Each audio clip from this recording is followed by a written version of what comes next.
Halo semuanya, warga pecinta film, balik lagi bersama Respect Film. Channel yang mengharuskan Anda respect film-film yang ada dan harus semangat nonton sampai habis. Di film kali ini, gue akan membahas film berjudul Pain and Gain. Bercerita tentang kasus penculikan dan juga pemerasan oleh binaragawan yang bernama Daniel Lugo dan kedua temannya Adrian dan juga Paul. Mereka membentuk geng mereka yang bernama Sanjim Gang, yang bertujuan untuk menculik seorang konglomerat yang bernama Victor. Akan tetapi, mereka cuma bermodalkan otot tanpa logika yang bagus, yang membuat rencana mereka berjalan tidak mulus. Yaudah, langsung aja kita pembahasannya film Pain and Gain. Selamat menyaksikan. Awal mula cerita di Miami 1994, di mana Daniel Lugo baru saja dibebaskan dari kasus penipuan yang telah dilakukannya. Tak lama setelah itu, dia melamar kerja di Sun Gym. John sebagai pemilik gym tidak mempermasalahkan masa lalunya, lantaran Daniel pun juga punya kinerja yang sangat bagus. Dia pun hebat untuk melobi orang-orang di sana. Singkat cerita adalah membuat Sun Gym jadi banyak member. Tentu saja pemilik Sun Gym tersebut mendapat keuntungan yang sangat banyak. Akan tetapi berbeda dengan Daniel yang malah sama sekali tidak ada perubahan dalam hidupnya. Mulai dari cicilan yang menumpuk, bahkan dia seringkali ditolak oleh wanita-wanita di gym tersebut. Yang lalu membuat Daniel menjadi sangat stres dan hingga suatu ketika dia bertemu dengan Victor, yang adalah salah satu member baru di gym tersebut. Dia tergiur dengan gaya hidup Victor. Victor ini adalah konglomerat yang usahanya maju pesat dalam bidang saham. Lalu keinginan Daniel semakin menjadi kuat karena mendengar ucapan dari motivator sukses bernama John Woo. Dia berkata kalau orang sukses itu dilihat dari 3 poin. Yang pertama, menetapkan tujuan. Yang kedua, membuat rencana. Dan yang ketiga, segera melakukannya. Get a goal, get a plan, and get up off your ass. Dan lalu Daniel bertekad mengomeras Victor dan mendapatkan harta dengan cara menculiknya. Untuk melakukan aksinya, Daniel pun mencari partner, dan mulailah dia menawari Adrian dan juga teman gymnya tersebut, dan juga satu orang lagi bernama Paul. Paul adalah seorang mantan narapidana yang juga seorang pecandu narkoba kokain yang berat, yang sekarang sudah tobat dan menghabiskan sisa hidupnya sebagai bagian dari gereja. Tapi setelah menjelaskan maksud rekrutnya, Paul pun tidak setuju dengan rencana Daniel untuk memeras dan menculik Victor. Dikarenakan ini adalah tindak kriminal, apalagi dia baru saja keluar dari penjara. Namun berbeda dengan Adrian, dia walaupun kurang setuju dengan ide Daniel, akan tetapi dia tidak enak untuk menolaknya. Dikarenakan Daniel adalah sahabatnya dan juga dia harus membeli sebuah obat agar Johnny bisa hidup kembali. Ketika Paul kembali ke gereja, dia mengalami pelecehan. Oleh karena pendeta di sana membuatnya marah dan membungkuk pendeta tersebut. Dan oleh karena itu, dia kehilangan tempat tinggal dan mau gak mau dia harus menerima ajakan dari Daniel. Akhirnya rencana pun dimulai, lalu mereka membeli peralatan terlebih dahulu. Adrian lalu meminta senjata terbaik untuk melumpuhkan musuh.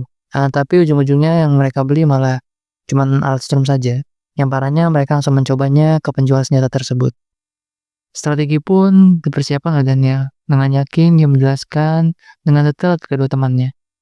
Dengan pakaian seperti tentara, mereka pun mengendap-endap ke rumah Victor untuk melakukan aksinya. Namun dikarenakan mereka memang sangat amatir, mereka tidak tahu kalau ternyata rumah Victor sedang ada acara.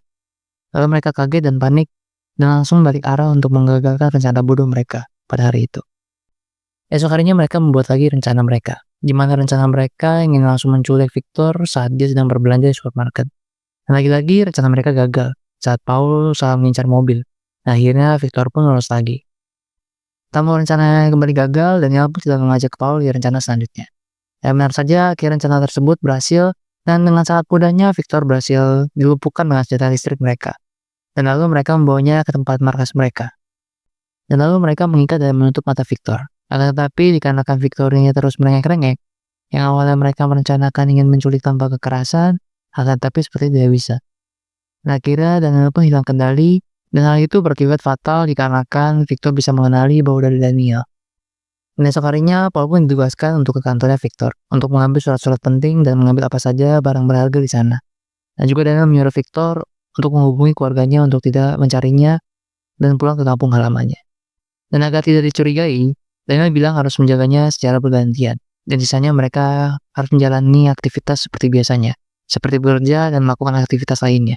Dan pada suatu ketika, di saat Paul yang berjaga, Victor merengek-rengek minta minum. Dan lalu Paul pun langsung mendatanginya, lalu mereka mengobrol. Akan tapi si Victor, yang juga mengikuti agama, cocok untuk pemikiran si Paul, yang sedang mendalami agama. Dan pada saat itu, Paul malah masukin Victor ke dalam agamanya. Dan dari sanalah, semenjak itu, setiap Paul yang berjaga, dia pun selalu mengurus Victor dengan baik. memberi makan, memberi minum, mencukur, dan bahkan membacakan cerita. Di hari yang ke-9, Daniel pun datang, lalu memaksa Victor untuk menandatangani berkas-berkas untuk bisa mentransfer semua aset-asetnya. Akan tapi, Victor tetap menolaknya. Tetapi Daniel pun terus menyiksanya supaya dia mau menandatangani berkas-berkas tersebut. Namun karena dia terus-terusan disiksa, mau tidak mau akhirnya Victor pun menandatangani berkas-berkas tersebut. Dan Daniel langsung menuju ke bank untuk mencairkan aset-aset tersebut. Tapi dokumen tersebut tidak akan sah kalau tidak ada notaris umum. Atau dengan kata lain, Daniel harus mendatangi notaris dengan Victor. Barulah uang tersebut bisa dicairkan. Dan kejadian tersebut mustahil dilakukan membuat Daniel marah karena putus asa. Keesokan harinya Daniel mendatangi John si pemilik gym, yang juga kebetulan dia adalah seorang notaris, supaya bisa membantunya. Dan lalu Daniel menceritakan masalahnya, akan tetapi John pun keberatan kalau transfer tersebut tidak bisa dipalsukan. Akan tetapi saat Daniel berjanji akan menjadi sponsor utamanya, John pun langsung membantunya dan langsung mengesahkan dokumen tersebut. Dan akhirnya Daniel pun mencairkan uang dari aset-aset Victor yang cair $3 miliar. Karena asetnya sudah diambil Daniel, Victor pun tidak lagi berguna. Dan Daniel berencana untuk membunuh Victor dengan membuat rencana seolah-olah Victor meninggal karena kecelakaan. Dan lalu mereka membuat Victor mabuk dan langsung menyeretnya ke mobil. Dan setelah itu mereka membuat mobil tersebut melaju sangat kencang. Sayangnya hal tersebut tidak membuat Victor meninggal. Karena si Adrian malah memasangkan sabuk pengaman ke Victor, yang membuat dia hanya mengalami luka-luka saja. Dan Daniel pun marah dan menyuruh Adrian untuk mencari bensin, supaya bisa membakar dan berencana supaya meledakkan mobil tersebut. Lalu benar saja mobil tersebut meledak, akan tetapi ajaibnya si Victor kayaknya punya banyak nyawa. Dia berhasil keluar dengan selamat, dan dalam panik langsung menyuruh Paul untuk menabraknya dengan mobil. Akan tetapi Victor bisa menghindarinya dan cuma terserempet mobil itu saja. Dan lagi-lagi dia masih bisa berhasil selamat. Lalu Daniel pakai cara terakhir yaitu melindasnya. Dan karena tidak tega, Paul pun mundur sedikit demi sedikit. Dan benar saja, Victor itu punya banyak nyawa. Dan dia masih saja berhasil selamat karena si Victor nggak benar-benar terlindas. Karena ban mobilnya tertahan oleh beton di sana. Dan lalu saat di rumah sakit, Victor pun menghubungi polisi tentang apa yang sedang dialami. Namun polisi itu tidak memencainya, dikarenakan saat dites, ternyata Victor terindikasi dia sedang mabuk berat. Apalagi saat polisi menemukan sebuah seks toys dalam mobilnya.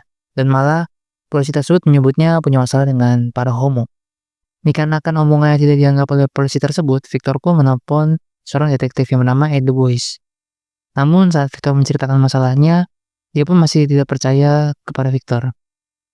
Dan detektif itu menyarankan agar dia segera pergi dari rumah sakit tersebut. Karena kalau ceritanya benar, penjahat itu malah akan segera kembali. Akan tetapi hal yang dicobakan oleh Ed terjadi. Karena tidak lama kemudian, setelah dia berbicara hal tersebut, Daniel dan kedua temannya sudah berada di rumah sakit tersebut. Dikarenakan Daniel tidak menemukan mayat Victor, mereka langsung datang ke rumah sakit terdekat untuk mencarinya. Namun ternyata Victor sudah berhasil pergi dari sana. Dan dia pun bertanya kepada dokter di sana. Lalu dokter tersebut memberitahu mereka kalau Victor sudah melapor polisi. Akan tapi polisi tidak mempercayainya. Saat mereka tahu kalau polisi tidak mempercayai Victor, dan lalu mereka memulai hidup mereka dengan uang yang telah didapatkan dari si Victor. Adrian sudah bisa menghidupkan kembali adik kesayangannya, dan bersenang-senang dengan pacarnya, dan bisa menikah dengan gadis perjalanannya. Dan dia juga bisa membeli sebuah rumah, dan kalau Paul dia bisa berjalan kemanapun yang dia mau, dan juga hidup dengan wanita yang dia mau. Juga dengan kemewahan, akan tapi dia kembali memakai sebuah narkoba, dan kembali menjadi narkoboy. Dan juga Daniel dia sekarang hidup bahagia dan bangga memiliki rumah di kawasan elit. Bahkan dia juga menjadi pelatih senam di lingkungannya. Akan tetapi tanpa mereka sadari, di sisi lain Ed pun tergerak hatinya dan mau mencoba membantu Victor untuk mengatasi masalahnya. Dan lalu Ed mulai menyelidiki kasusnya. Dan juga dia menanyai dan mencari barang-barang bukti. Akan tetapi karena Victor benar-benar bangkrut, dia pun bilang kalau dia tidak akan bisa membayar Ed. Akan tetapi Ed mengerti dan melakukannya dengan sukarela. Untuk kembali mendapatkan barang bukti, Ed pun menyamar menjadi member baru di Sanjib. Daniel pun melatihnya tanpa curiga sedikit pun. Bahkan, mereka terlihat sangat akrab.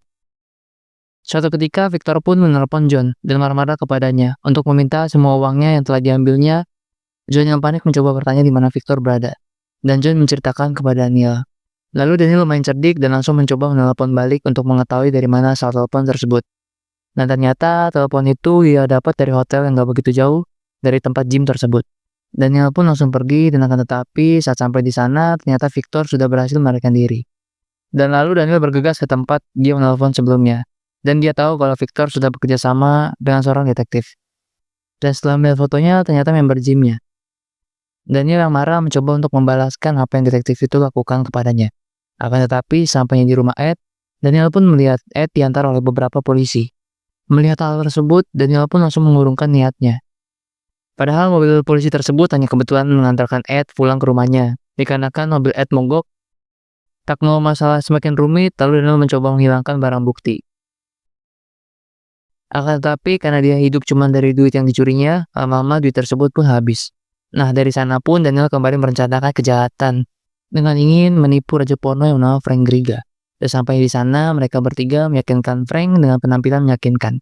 Dan mereka pun mulai melakukan presentasi yang mengatakan investasi komunikasi di India bisa meroket dan bisa mendapatkan untung yang sangat banyak. Ya walaupun sekali Adrian salah mengeluarkan foto istrinya, tapi untung saja Daniel pintar mengeles. Setelah Frank setuju dengan proposal Daniel, mereka pun mengundang Frank ke rumah Adrian. Namun saat mau menandatangani kontrak kesepakatan, Frank pun malah tidak percaya dan mengatakan kalau Daniel dan teman-temannya adalah seorang yang amatir. Daniel tidak terima lalu mengajar Frank habis-habisan.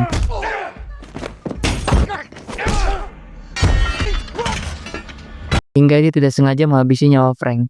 Keadaannya pun semakin parah, apalagi pacar Frank langsung histeris dan langsung menodongkan senjata ke Daniel. Untung saja Adrian datang dan berhasil menyuntikkan obat penenang kuda ke tubuh pacar Frank. Dan saat dia tersadar, Daniel langsung segera menanyakan nomor berangkas tempat Frank menyimpan semua uang-uangnya.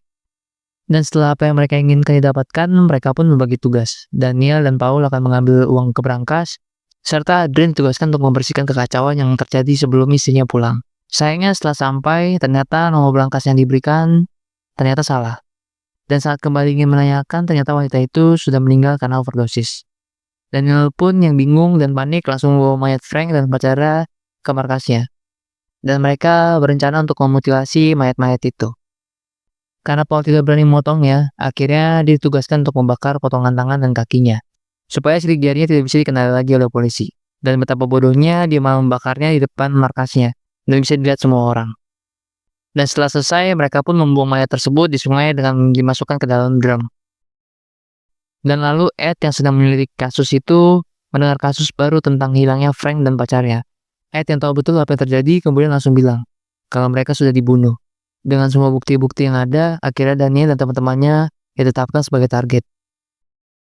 Satu persatu dari mereka ditangkap, dari mulai John yang sedang mengadakan acara kontes binaragawan, Adrian yang ditangkap saat dia sedang mandi, dan Paul yang ditangkap setelah merenungi nasibnya di gereja. Kecuali Daniel berhasil lolos dengan menggunakan perahu milik Victor. Namun Ed pun mencoba meyakini Victor kalau uang Daniel sudah habis, dia pun akan keluar dengan sendirinya. Dan Victor pun menyangga dan bilang kalau Daniel masih punya uang di luar negeri dan bisa saja dia mengambilnya. Seperti yang diduga Victor, Daniel memang mengambil semua uangnya yang ada di Bahama dan menutup semua tabungannya. Dan detik itu juga polisi datang mencegahnya dan lalu mengejar, dan akhirnya Daniel pun berhasil ditangkap setelah kakinya ditembak dan berhasil ditabrak oleh Victor. Setelah anggota geng Sanjim semua ditangkap, akhirnya mereka semua diadili. Pada mulanya polisi tidak bisa menemukan bukti konkret yang bisa mengadili mereka. Akan tetapi, Paul kemudian bersaksi dan membongkar semuanya. Daniel dan Adrian pun dihukum mati. Akan tetapi, dikarenakan Paul membongkarnya, dia hanya diberikan hukuman 15 tahun penjara, ditambah masa pelayanan selama 7 tahun. Dan juga John ditahan 15 tahun, akan tetapi dia meninggal saat di dalam penjara. Akhirnya detektif Ed pensiun. Dan akhirnya Daniel bisa merasakan hidup menjadi orang kaya walaupun cuma sebentar. Sekian pembahasan film gue kali ini. Thanks for watching guys. Jangan lupa buat like, comment, share, dan subscribe. Kalau ada saran film dan masukan bisa langsung ditaruh di kolom komentar. Sampai ketemu di pembahasan film selanjutnya. Keep solid and let's give respect to this film. Jangan lupa bernafas walaupun kalian masih jadi beban emak dan bapak. Gue Sandro, pamit undur diri. Bye bye.